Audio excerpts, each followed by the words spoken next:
Consist of two things: the overall UI and the note-taking experience. So looking at the home screen, you get some interesting stuff. We'll start on the Alita. Up here you have the home, back, A2 mode, which basically speeds up the whole device but limits the overall quality of everything, and you have the multi-recent manager, so you can just do a clean sweep and free up all that usable storage. Clicking in the top right corner, you have 100% the battery, you have Bluetooth, Wi-Fi, light on or off. We'll just trigger that on just for a sec so you guys can see it. It does have orange LEDs and it does have blue LEDs. That's really cool. Volume and contrast. Contrast will hold true throughout the entire device, not just the reading of any books. So that's kind of cool. You have 4 tabs: home, books, notes, and apps. Again, can't really compare those, so just kind of jump past that. You do have some widgets on the screen, although you can't change them. You can change the quotes itself and add some, but you can't actually get rid of the widget on the screen. It occupies that range. You have some recent apps that you've opened and recently read books at the bottom. Clicking on settings will bring you to the settings menu, in which you get all your kind of Android settings there: about device, apps, power management, Bluetooth, Wi-Fi, and so on. Over here on the Remarkable, you do have My Files, Notebooks, Documents, eBooks, and Bookmarks. All of these require the Remarkable software to really change any of that or add things. You have Device, Accounts, Wi-Fi, Power, Storage, Security, Keyboard, Accessibility, and About. When it comes to your settings, you can go through all these and just kind of look them over. We're not going to click on every one of these. You do get stuff like left-handed, right-handed, choose your text size, etc. Your home screen consists of My Files, and you have some quick stuff up top, so you can make some quick notes. You can grid your displays, you can list your displays, and you have the 3 buttons on the bottom, but there isn't any drop-downs or left and right hidden stuff like the Supernote or any kind of Android elements up there. We'll start on the Remarkable. We'll start at the top here. You get the pencil, so you can draw like that. You can press really hard for a thicker bleed, or you can press lightly for a lighter stroke. You do get some ways to change the tips. You get lots of tips. You get kind of fine lines, or you get ones that'll offer a little bit of scribbling like a pencil, like an actual pencil. Another cool thing that no other device does, only the Remarkable, is you can write normally like this and you get that kind of pencil lead graphite remaining on the screen, or you can go like this and shade. And that's actually really cool because it does matter about the angle in which you tilt the pencil. So if you want to do some really quick shading, that's really cool. It gives a nice natural feel to it as well.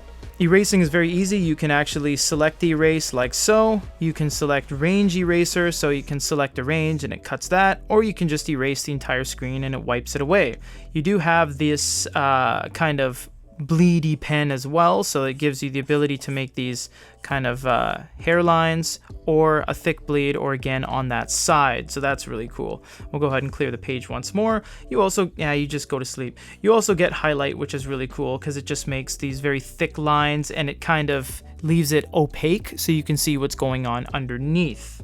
You can change the elements by going like this and moving it around. It is quite laggy when you move it around, and sometimes it doesn't register, and it does do a full page refresh sometimes, but it's all good. You get a rotation, you can stamp it to actually copy it, and then you can continue expanding the dimensions and rotating it around from there. So that's all really cool, and that gives you a lot of flexibility that if you've just drawn something really intricate, you can kind of save it and stamp it on the page. You do have the ability to zoom as well, not with your fingers, you can't do that, but you can do this little clicky zoom here. And as you zoom, it does give you some indication of where you are on the page. So you can zoom in pretty deep like that, and then you can grab a pencil and start making, there we go, and start making your fine details like that. You can then zoom out all the way back, and your details are saved in its full form. All of this is a little bit slow because the device isn't exactly a powerhouse, but it does get the job done. Layers. Another thing that is unique to the Remarkable is that you can make layers. So if I choose, we're on layer 1, if I create a new layer on layer 2, and I go ahead and draw all this stuff over it, and I choose to erase what I've just drawn, it's actually only going to affect the layer I'm working on. You see, it didn't touch the bottom layer. I can then go back to my layers and click layer 1, in which case I have full control over said layer. Again, it all takes a long time and it kind of does render a lot, so it does, the level of patience has to be applied to this, but you can see now I have control over that. So the multiple layers actually give you a really nice kind of Photoshop-y on-the-go experience. In terms of the backgrounds or templates, Remarkable gives you pretty much the most we've ever seen on any device. They give you a ton of choices, and the list just keeps going on and on and on.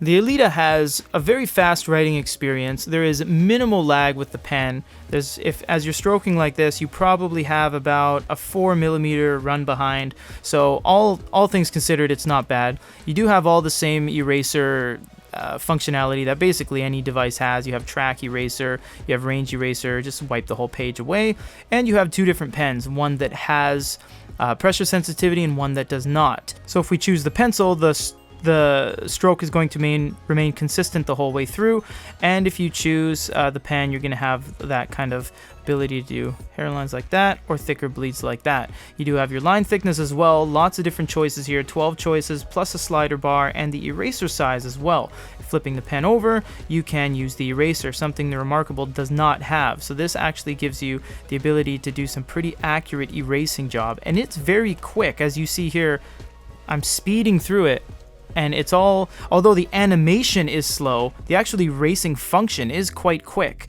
Now let's just wipe the page because I'm going to draw my amazing box that I recently won an in-studio Goody Reader Award issued by myself, and I will isolate that range. You do have the ability to move it around, you can rotate it, you can change the dimensions, and you can copy it just like the Remarkable.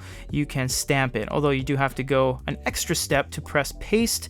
You can do it all the same. Now, something that sets this device apart from a lot of devices is this feature right here. It says AI, but it's actually A with a cursor. So if I choose, it doesn't matter what I choose because it works on anything. If I write my name, and it doesn't matter how I write it, it's going to figure it out. And then I write Japan in Japanese.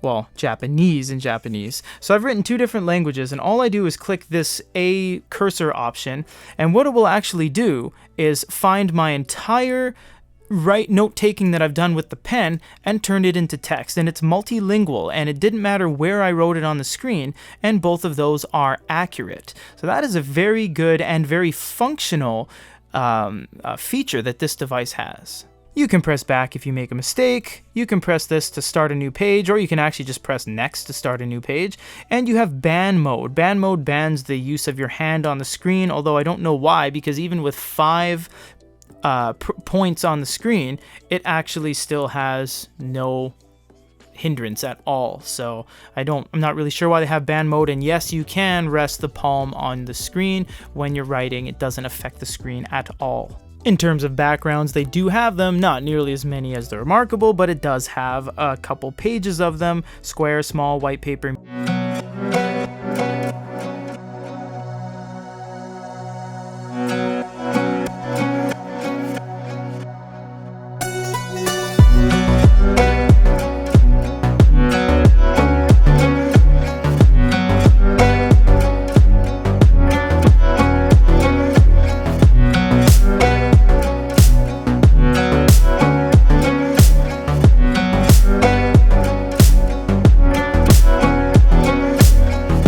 Functionality alone, I would have to give functionality and feel to the Remarkable because it feels more real on the page, and it does have the ability to do layers and stamping, 3 colors, whereas the Alita only has 2 colors, and a lot more.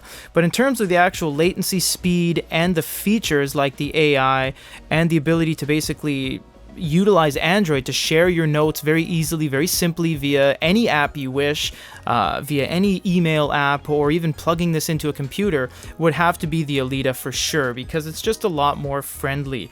And if you are asking, can you use each other's styli on each other's devices? Yes, you absolutely can. They both work on each other, although this is a plastic body with a plastic nib, and this is a plastic body with a carbon nib.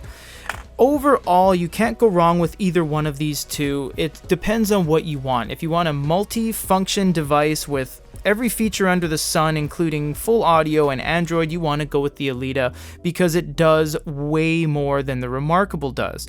If you want a complete closed-off garden that is just basically a one-trick pony, it only does note-taking, then you want to go with the Remarkable because it does give an authentic feel. Although the nibs wear away very quickly, you don't have to worry. They give you 8 replacement nibs in the box when you order this.